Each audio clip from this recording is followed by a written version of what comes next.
Thank you. Good morning, everyone. Thank you for joining our Chan class for U.S. time. What a cold morning, huh? It's freezing in the Buddha Hall. This is inhuman. Oh, I don't know about this. I'm getting too old. I can't take this anymore. Anyone has any problems? Actually, it's perfect for meditation. When it's cold, it really helps your concentration. You can easily, eventually, develop the ability to heat up your body when it's that cold. Okay? Have no worries as long as your core is warm. Okay, your legs may be warm, the legs may be cold, the hands may be cold, but as long as your core, the navel, that general area there, is warm, you're fine. There's nothing to worry about. You cannot catch a cold at all. Okay, so keep your core warm. That's the main thing. That's why you should wrap up your legs and wear another layer on your upper body to keep it warm. But the core here has to be warm. That's all. That's all that matters. Okay? You could save a lot of electricity by enduring the cold a little bit. Okay. What shall we talk about today? It's a lot more going on than you realize. I don't know you tuned in last night. I was telling the Asian Chan class that I had a case of hiccup when I came to the Chan class last night. It became increasingly worse. When I started, just before I started, it became pretty loud. And so I said, well, I can't have meditation and have a hiccup at the same time. So I fixed myself. I use my skills to enter samadhi within 10, 15 seconds, and it went away. Right? So I brag about it. And guess what? This morning, about half an hour before we started, I got a severe case of hiccup again. I was working, and then just about half an hour before, about 8:30 or so, the hiccup came back. Stronger than this time, okay? 20% stronger. And so I said, okay, I can fix it. So I started fixing it. I said, wait a minute. There's a pattern here. Because I said, if I don't fix it, I'd be so embarrassing. I bragged about it yesterday and today. I can't fix it anymore. And I realized, it dawned on me, of course. It's on purpose. They're trying to embarrass me. So instead of fixing myself, entering samadhi, I struck the ghost, the demon. One strike. And it went away. It's a lot faster than fixing yourself, you see? Yeah. And you guys are so blissfully ignorant how difficult it is, how many obstructions and obstacles you have in your spiritual practices. They are constantly watching you to find ways to thwart your progress, make you lose faith, make you not believe in yourself. Never mind about believing in others. You don't even believe that you can do it. That's the worst. Okay? Keep that in mind. It's Chan class for the Americans, the U.S., therefore you talk about U.S. stuff, no more Asian stuff. Huh? Okay. What's the nature here in the U.S. culture? Competition. Yeah? Yes or no? Oh, we excel in competition. We love to compete. Okay, at least I like to compete.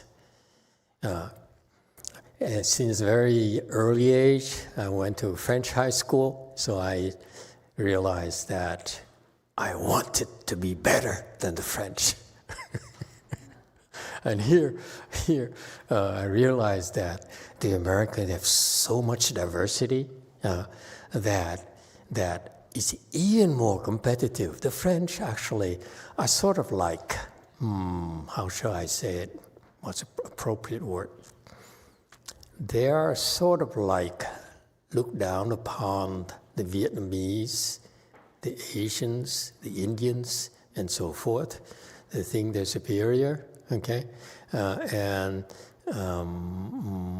So like they're kind of imperialist. And I don't know why, but when I was younger, I was really enamored with the French culture, okay? But, and then I came to America and realized that the Americans are much savvier, much more competitive than the French. They believe they're better, they're superior. I have some pale-faced people here. Is that true? I'm speaking. If I'm out of, a line, please tell me. Yes, 8. See, I have a response right away. Oh, which one? 8? You don't think so? You don't think. That's very good.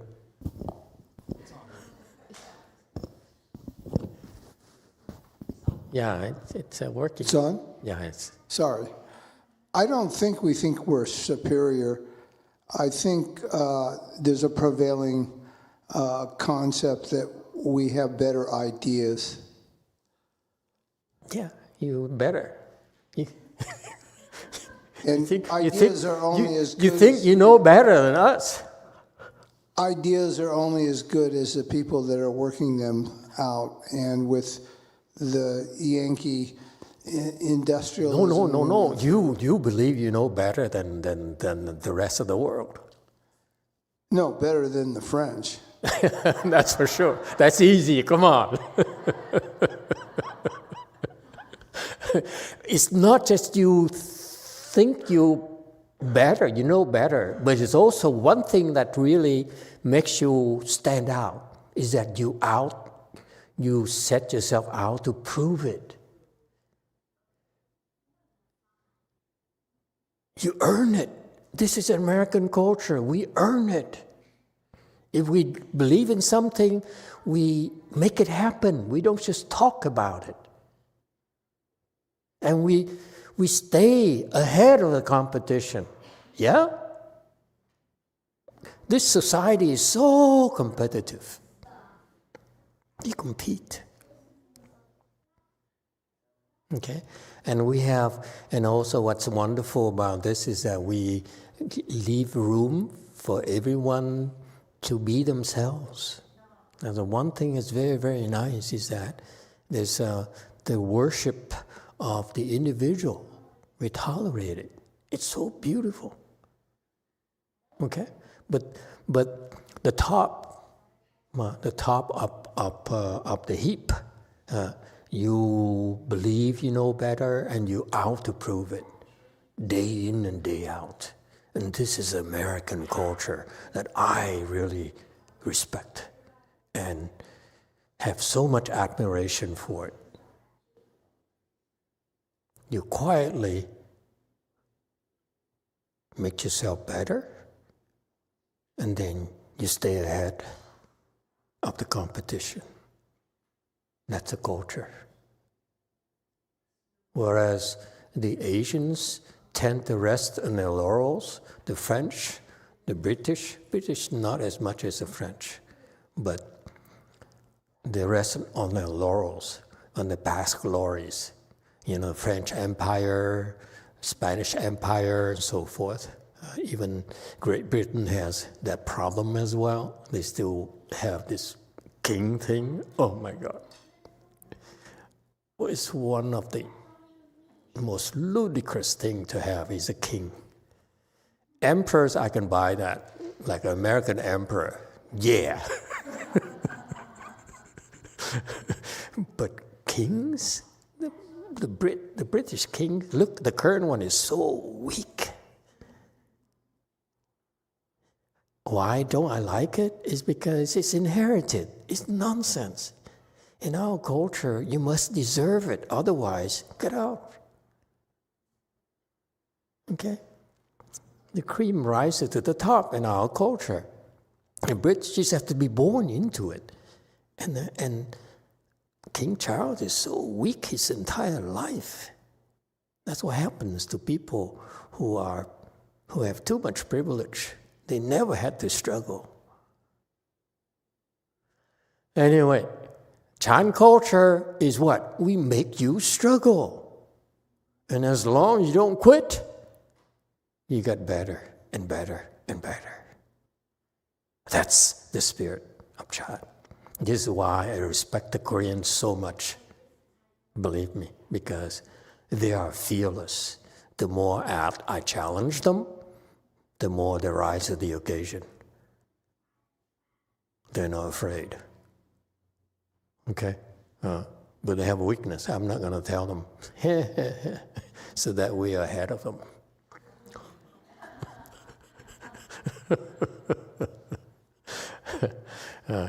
Okay, it's the French, because I came up from that environment. I knew that's how they treated us. They're like colonists. Vietnamese called thực dân. I don't know how to translate that into English. Anyone knows? Thực dân? No? Go ahead home. What's thực dân? Master ChatGPT say colonizer, colonialism. Yeah, colonist. Yeah, the American culture is we make ourselves better. This is us. Okay, here. This is why I'm so proud to call our Chan American Chan, because we make ourselves better. Our Chan gets better and better and better. Period. There's no excuses. Okay. Whereas, unfortunately, for my early exposure to the French culture, because I went to a French high school and so forth, aspired to go to France and so forth, but it didn't happen. Lucky for me, is that they fail to improve themselves. They're more concerned about suppressing others. Whereas we don't mind that you improve, because we want to make sure we stay ahead of you. That's all. There's a difference in attitude, in value systems. Okay?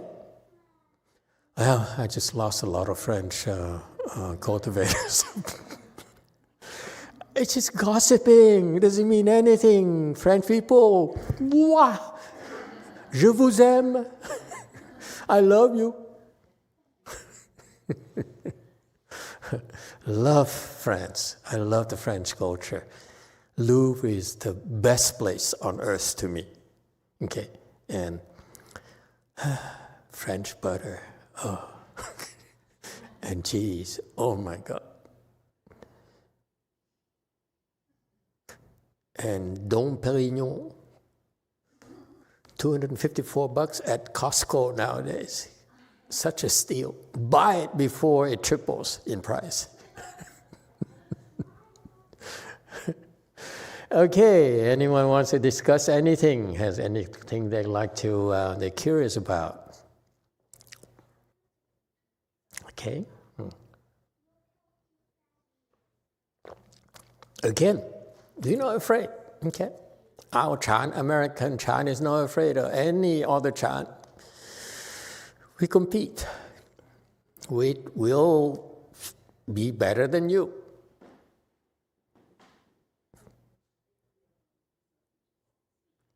fair competition. Yes, 9. Go ahead.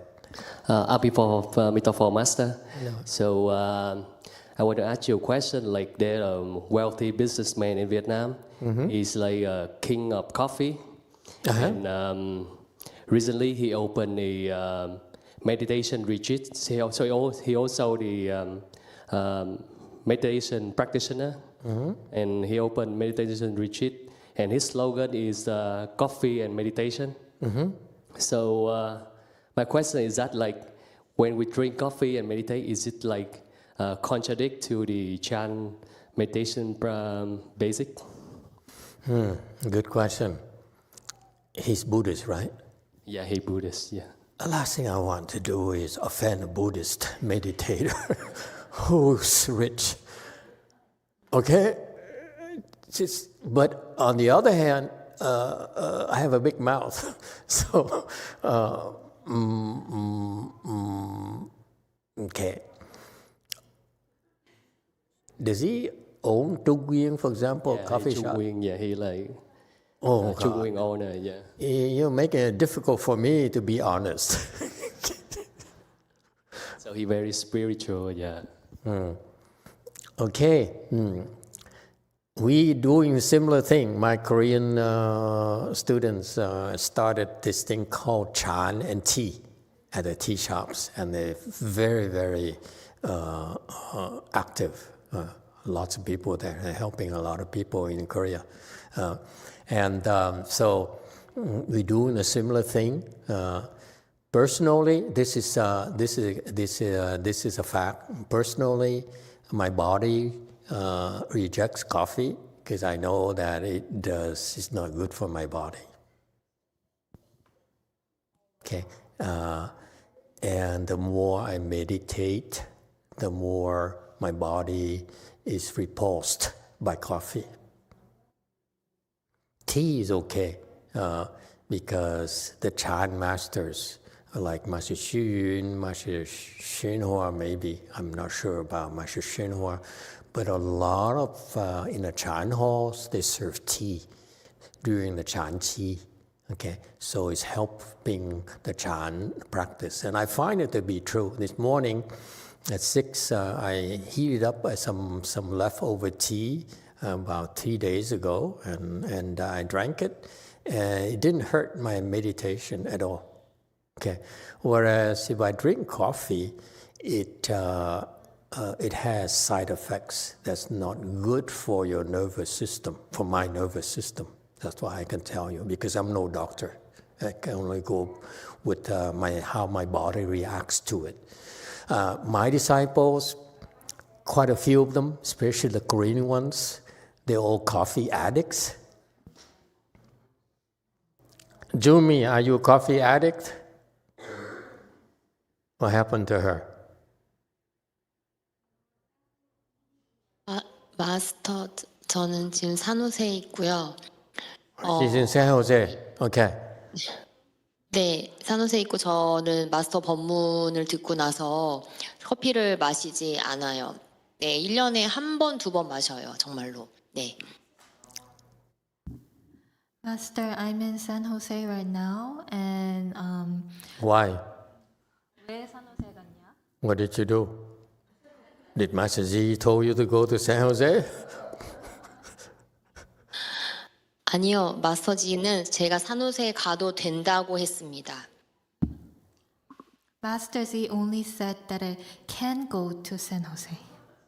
How do you get to San Jose?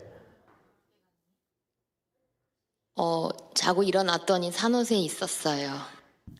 I slept and I woke up and No. was at San Jose. No. How did you go to San Jose from San Francisco?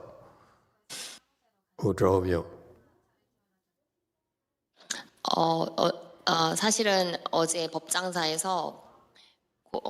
법당에서 꽃 오퍼링 작업을 같이 하고 한 러이 티엔이랑 같이 법장사에서 산호세로 이동했습니다. Last night I was working on the flowers in Dharma Treasury Temple, and then I moved with Han and Loy. Oh, you came back with them. Okay. 네. Okay, so what's your question? Master, 네. after listening to your Dharma talk, I don't drink coffee anymore. I only drink like 1 or 2 times a year. Yeah. 그리고 마스터 말씀하신 대로 제가 인식을 하게 된 게 우울증 공격을 느꼈을 때 제가 카페인을 원하더라고요. 그래서 이게 우울증 공격의 또 다른 한 버전이다라는 걸 인식하게 돼서 더더욱 커피를 마시지 않게 됐습니다. 감사합니다, 마스터. So this is how I recognized when I had a depression attack, I look for the caffeine. So There you go. Because caffeine also fuels your depression. That's what many people don't realize. Alcohol and caffeine adds to your depression. Okay. 네, 맞습니다. 그 우울증의 디프레션의 여러 사인 중에 하나가 알코올과 카페인과 그레이튼 컨벤션 만트라가 제대로 되지 않고 잠이 오는 것이 우울증의 공격을 제가 인식하게 됐던 여러 가지 사인 중에 하나였습니다. 감사합니다, 마스터. yeah, one of the signs of depression is that I seek for alcohol or coffee. And then when I do Great Compassion mantra, it doesn't go smoothly and I start to feel sleepy. So I started to recognize it. So thank you, Master. Yeah. So I feel because I have no medical facts, no medical evidences, but I feel from my observation, my body and how my students related to me, their challenges in meditation and coffee, and I opened my big mouth and said, it's pretty bad for you. And to me, coffee is a good thing if you do socially. It tastes good, especially Vietnamese coffee is so good. Whether it's hot coffee or with ice cubes. They're excellent and they're gaining popularity throughout the world. And so this Vietnamese businessman is in a very good place. And the last thing I want to do is offend him. But I happen to believe that coffee is very bad for you. It's very bad for meditation. And it's great for socializing. Because here in the U.S., when we approach a woman, what happened to Nacho?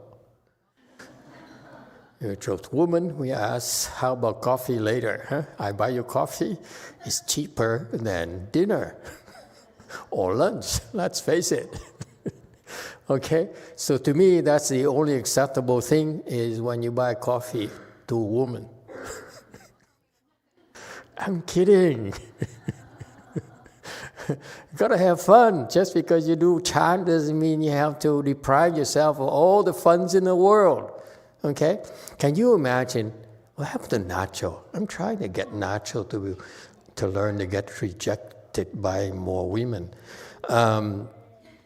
Imagine that you invite a woman to coffee, and she agrees, and you go to coffee with her, and she orders coffee, and you order tea, and you look so weak.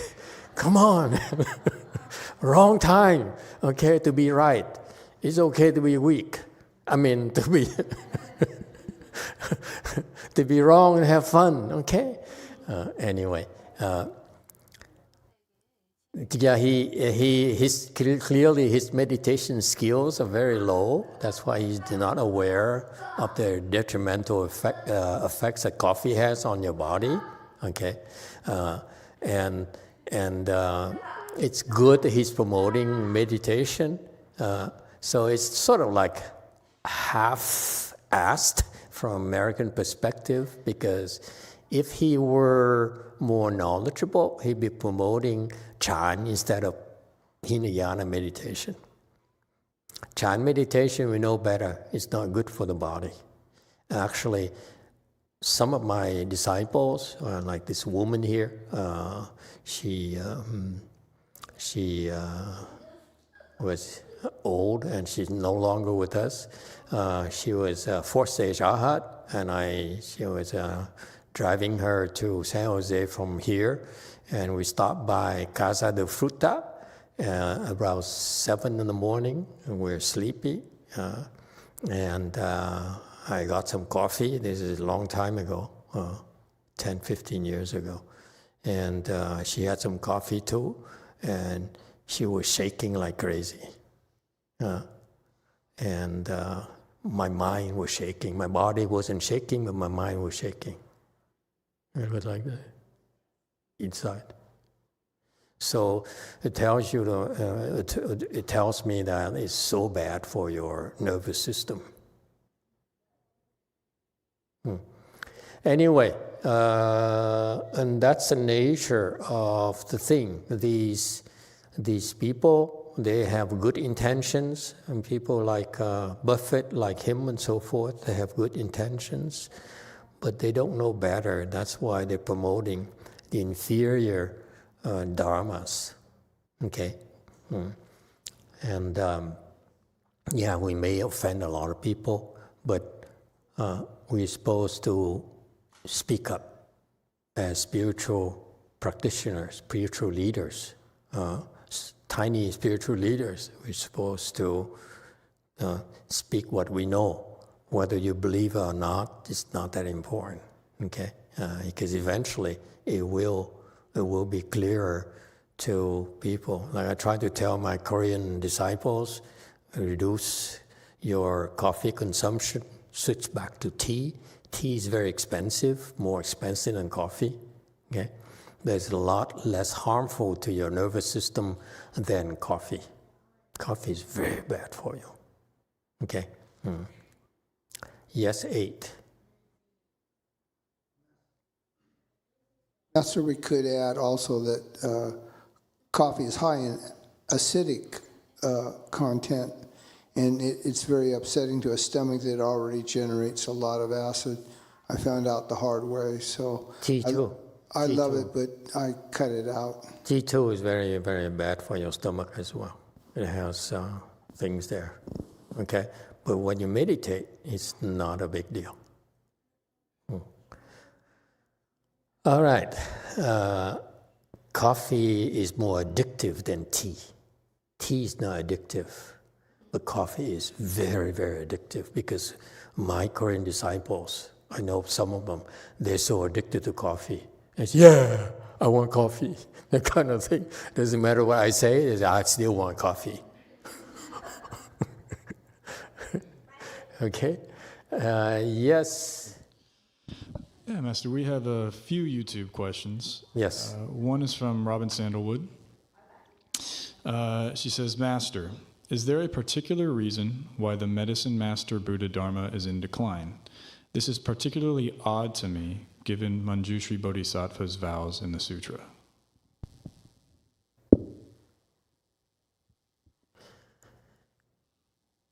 The Buddha Dharma is strong only if it can deliver. Our chant class is still growing steadily is because the practitioner, the people who practice it, get results for real for themselves. This is how we've been operating the last 20 years, one person at a time. You get more out of your meditation than any other method. Okay, so it's about results. And that's why you believe in chant. And if you stop practicing chant for a week or 2 weeks, for a month, you see a huge drop in your energy level, in your well-being, physical and mental. No two ways about it. Okay, so it delivers. We deliver. The method has to deliver. It has to be good for you, good to you. That's why people believe in chant, and the American chant is gaining popularity not just here, but all over, especially online audience. We have a stronger and stronger online audience, okay? And Medicine Master Buddha Dharma has been losing steam even since in China. The Medicine Master Buddha Dharma in China have been losing grounds. Master Xinhua came here. He didn't really promote Medicine Master Buddha Dharma that much. But the nature of Medicine Master Buddha has a visible part and an invisible part. A visible part is that he promises you to give you a good life, meet your needs, and in particular, healing of your illnesses. And what happened to the Taiwanese temples I've been to, the Vietnamese temples, and the Chinese temples, and Japanese temples, and Korean temples, and so forth, when they teach the Medicine Master Buddha Dharma, there's very little responses. Because the bottom line, Medicine Master Buddha says is that if you're sick and you're not well, come to me, I will help you. You will find relief. And so the Buddhist faithful have always come to the temples to ask for help. I've been to a temple in Irvine where I went into a hall for Medicine Master Buddha, and it's lined up with this Chinese temple, big temple, quite nice, and all the walls are lined up with their plaques, paper plaques, and whatever plaques they have, and I was there, and a woman came in, and she was asked, getting 2 plaques. Paper plaques on the wall. So I asked her, I was curious, why are you getting these plaques? Did they work for you? She says, no, I see nothing, but it's our tradition to offer plaques. And try to tell young people to do that. Young people are much more Americanized nowadays. They said, what's in it for me? What do I get for this? They're more transactional. Okay, the younger Asians are more transactional. If I do this, what do I get out of it? Okay, and so that's why the Medicine Master Buddha Dharma has been dying slowly, decaying slowly, and that's the way it is. Even at my master's temple, there's no responses. I used to send people with cancer to them. And they're smart, like I used to be. Yeah. They would say, I would not help you because I don't need to help you. I don't need your money. Okay. Number 2, I'm not willing to pay the price for helping you. You're not paying me enough to help you. So that's the nature of Medicine Master Buddha Dharma, is that you need to deliver results. In order to deliver results, you need to pay the price for that. And most monks and nuns are not willing to pay the price anymore. That's why. Next question. Yeah, the next question is from Vicky Sprout. She said, hello, Master. When we are in samadhi, are we using up our blessings? No, you're creating blessings. If you use blessings to enter samadhi, it takes blessings for you to enter samadhi. It takes blessings for you to stay in samadhi longer. But as you are in samadhi, you're creating tremendous blessings yourself. This is how you replenish it. This is so clever. Okay, you use blessings to enter samadhi, to practice Chan, and then as you practice Chan and you enter samadhi there, you will create even more blessings than before. That's why you come out ahead. But you need blessings first for you to be able to enter samadhi. Case in point, or everyone who learns meditation, and this is not what the Hinayana teachers tell you, That's why the Vietnamese, the Thai, and the Tibetan, you name it, they don't quite understand. When you practice meditation, the first goal for you is to enter first dhyana.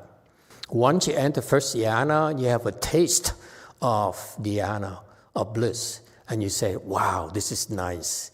It would be such a nice complement to my sensual pleasures, whether it's drinking French wine or champagne or eating birria tacos, al pastor, all those tacos.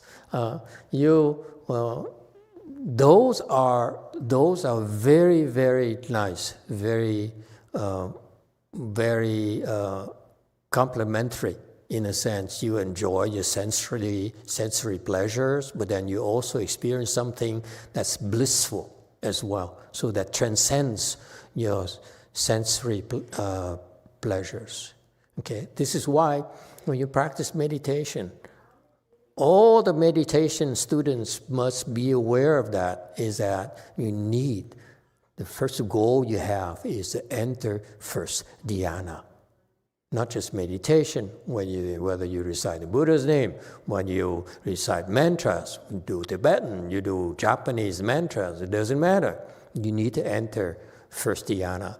Once you got that, then you say, wow, this is so special. Okay? And it gets better. As you get higher and higher, the bliss increases.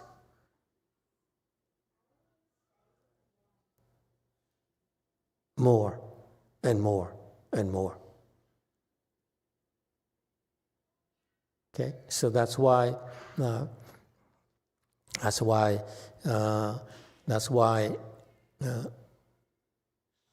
meditation practitioners, students, newcomers should be aware of that, should be reminded of that when you come to our classes.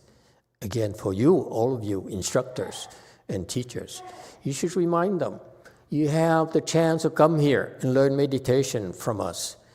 Okay, one goal in mind is whatever we tell you to do, okay, whatever we advise you to do, you need to have this first milestone, enter first dhyana. All right? How do you enter first dhyana is the next question. Okay, you enter first dhyana by blessings. It takes blessings for you to enter first dhyana. Without blessings, you cannot. So, for example, when we teach you to cross your legs and you struggle so much, what's happening to you? When you endure the difficulties, the difficult training, you're creating a lot of blessings, believe it or not. And that's why many of you cannot get into full lotus, but because you're willing to struggle, okay, and undergo the training, all of you enter first dhyana, because that process there, the way our training process helps you create blessings. There's no substitute for it, okay? You have, in order, again, I repeat for you, in order for you to enter first dhyana, you need blessings. That's all you need to do. So we need to do things to create blessings.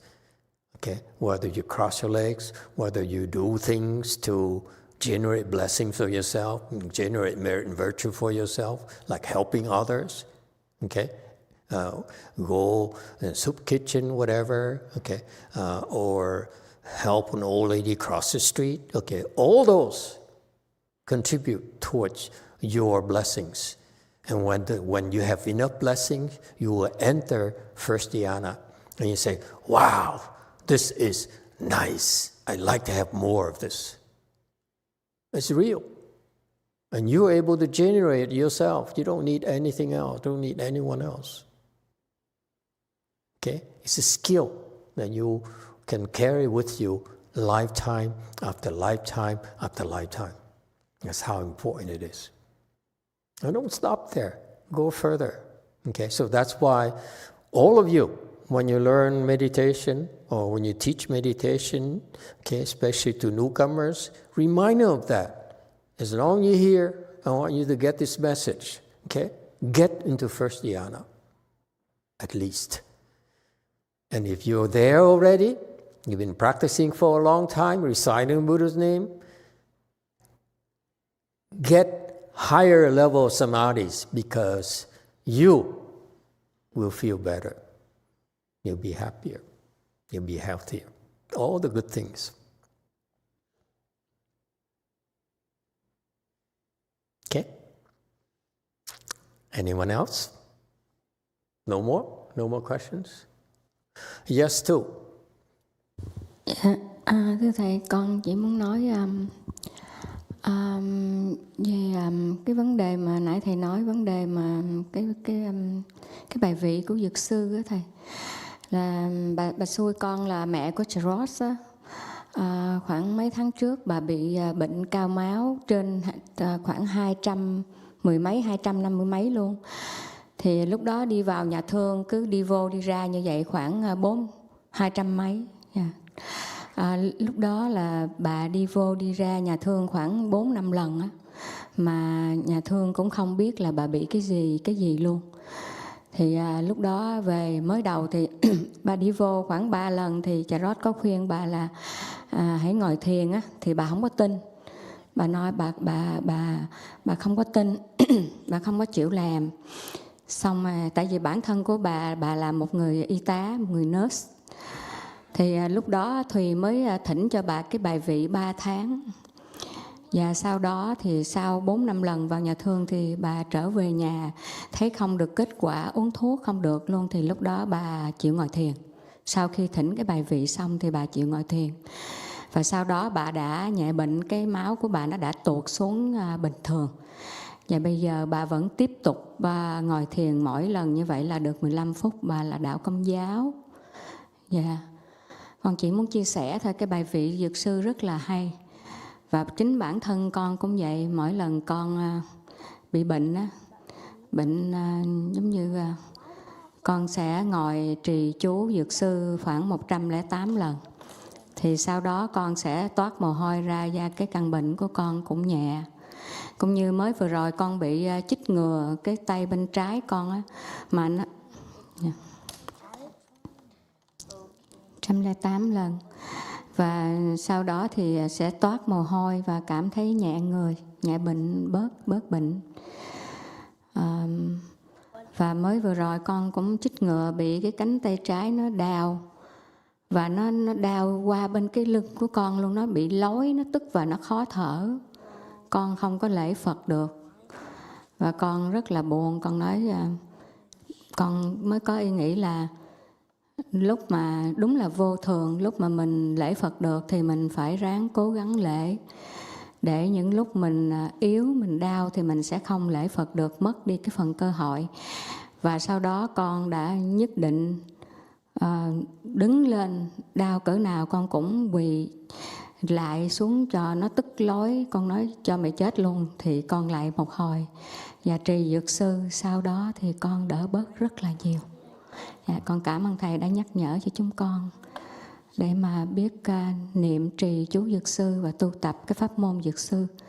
Rất là có ý nghĩa. Con cảm ơn Thầy. Và con muốn chia sẻ với đại chúng điều này thôi. A Di Đà Phật.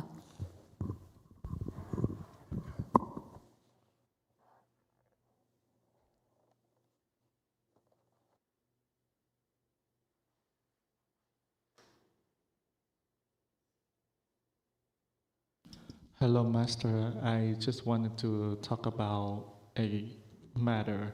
So, when you relate the story about Medicine Master Plaque, my daughter's mother-in-law, which is Chirag's mother, so a couple of months ago, she have high blood pressure. It's go up to 200 or more. So then she usually frequents the hospital 4 to 5 times, and but then could not know what to do. So Jurat also advised her to learn and to meditate, but she does not believe. She doesn't want to do so because she herself is a nurse. So at that time, Thuy requested temporary 3 months medicine master plaque, and so after 4 to 5 times and entering the hospital for about a month with all of the medicine, but could not produce a result for her. So then she started to learn and meditate, and so gradually her blood pressure fall back to normal. So then since then she started to sit regularly, and I just wanted to share this story about the miracle that happened with the medicine master Buddha plaque. And one time that many times I was sick, I sat and recite medicine master mantra 108 times. After that, I sweat out and my body feel better, and I become less sick. So just recently, I also have vaccination on my left arm, and somehow my arm hurt and it go all the way to my back, and I feel suffocated. I could not breathe well. I have a short breath, so I saw myself that life is so impermanent, and I could not even bow to the Buddha. But then somehow I try my best to bow, because I feel like if I'm sick like this, I will lose the opportunity to do so. So then I stand up and I try. I don't care about my body. If it's die, it's die. So then after that, I recover a lot from bowing and reciting the medicine master Buddha's name. So with the medicine master Buddha Dharma, they bring a lot of meaning to me, and I just wanted to share this with the Great Assembly. Yeah, thank you for sharing your experience, your positive experience with us. In general, our experience has been that people have got, many people have good responses from the medicine master Buddha. And I'm very pleased with that. And I hope more and more of you will share more of your personal benefits as well, because I declared that I would like to revive medicine master Buddha Dharma, especially here in America. The Asians, they gave up on it already. And here in America, we're starting out, so I want to make it stronger here. And again, my attitude is very simple. People believe because it works. There's no excuses. You cannot make excuses. The medicine master Buddha Dharma is very, very challenging, because he says you have illnesses, you have issues, mental and physical issues. You can get help from medicine master Buddha. So through that Dharma there. There's no, and unless we deliver, no one's going to believe. That's the case in Asia nowadays. There's no responses whatsoever. Okay, and so we're having some responses, a lot of responses. I'm very pleased with that. I hope more and more of you will benefit from it and take advantage of it. And I commit to you that after I'm done, your responses from medicine master Buddha will not be diminished. Okay, I want to make sure that the medicine master Buddha Dharma survives me. It does not depend on me at all. Okay, that's what it's about.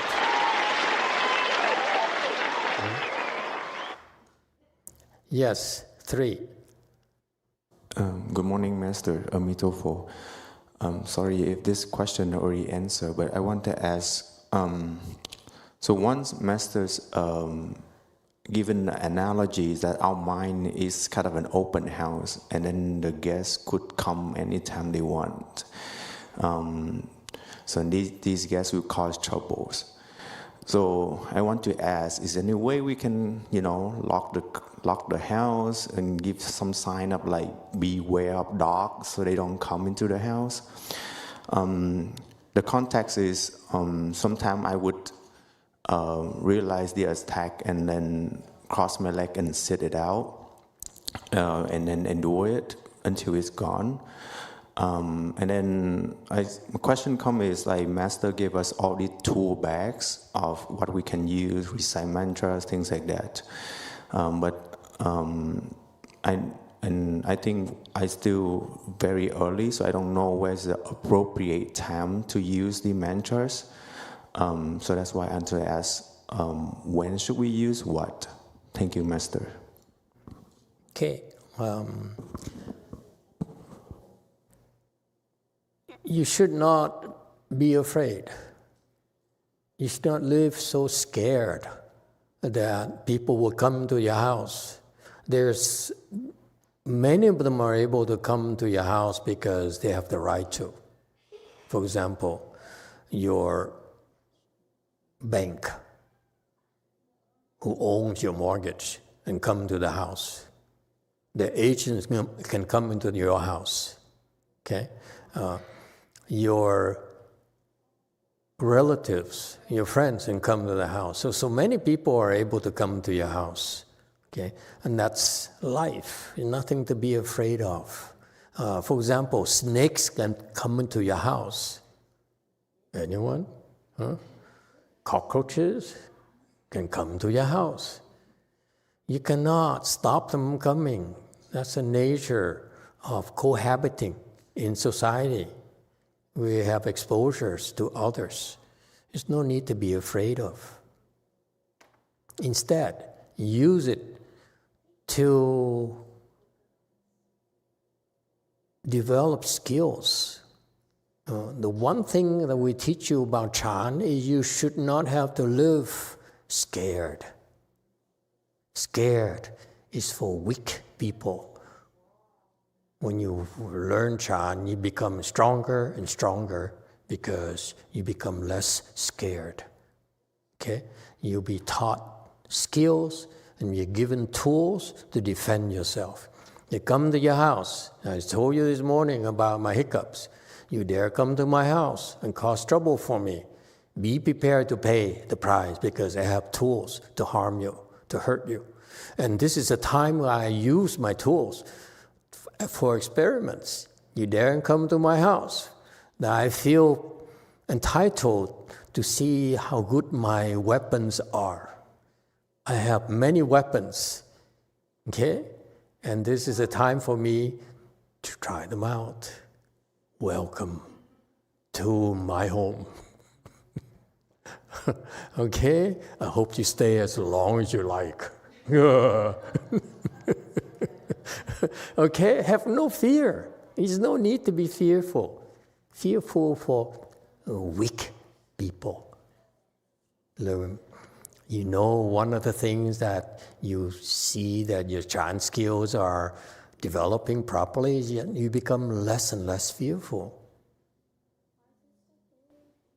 Okay? And we develop, furthermore, we develop wisdom by learning to solve problems, not by hiding, stick your heads under the sand and then, no, don't come to me, no, I don't want any problems. Okay? We selectively allow problems to come in. Even here at the temple, your troublemakers will be allowed to harass you if it's helpful to your practice. When it's too much for you, you get protection. When it's good for you, you'll be allowed. They'll be allowed to harass you. Okay? Have no fear. Thank you, Master. Fun. It's a fun thing. You know, if they dare come in here, hey, be prepared to get beaten up, have the legs chopped off, fingernails pulled out, we do all kinds of fun things. We need opportunities to test our weaponry, okay? And we're justified in defending our homes, okay? So welcome to America. Yeah. We have a YouTube question from Diego Alfonso. Yeah. It said, Amitofo Master, are there any guidelines for us to know when we are at first dhyana, ninth samadhi, first ground, etc.? Thank you, Master. You're a student. You don't need to know that. When you become a teacher, then eventually, hopefully, when you're good enough, you're high enough, then that skill needs to be transferred to you so that I personally feel that I can't help you unless I know where you are and what you need to do next to get to the next level.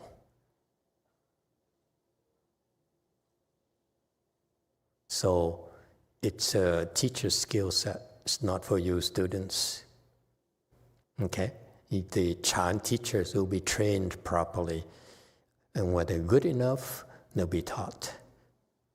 Okay? I started teaching some of my disciples already. Yes, 5. Quickly. We have to go to lunch. Yes, Master. I was just going to ask if I sort of felt like sitting longer here, like until tomorrow, but that also just really struggling with sleepiness.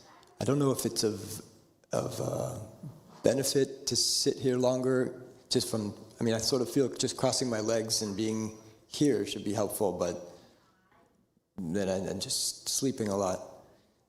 I don't know if is it a good thing for me to do, or should I get up and do something else? You asking me? Sleep is good. It's been quite challenging in trying to right now find a better living solution for my parents and being away from the temple, but so I'm just trying to struggle with how to deal with the sleepiness. Just in general, waking up in the morning is very hard, but almost any time I meditate also it's very easy to just fall asleep. Yeah, you have to deal with it. You have to struggle with it.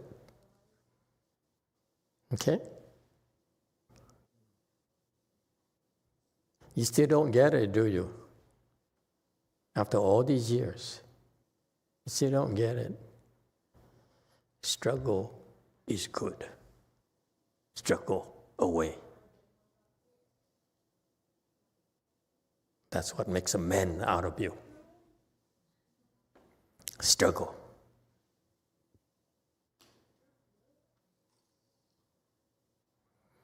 All right, stop here today. Thank you, everyone. Let's go to lunch.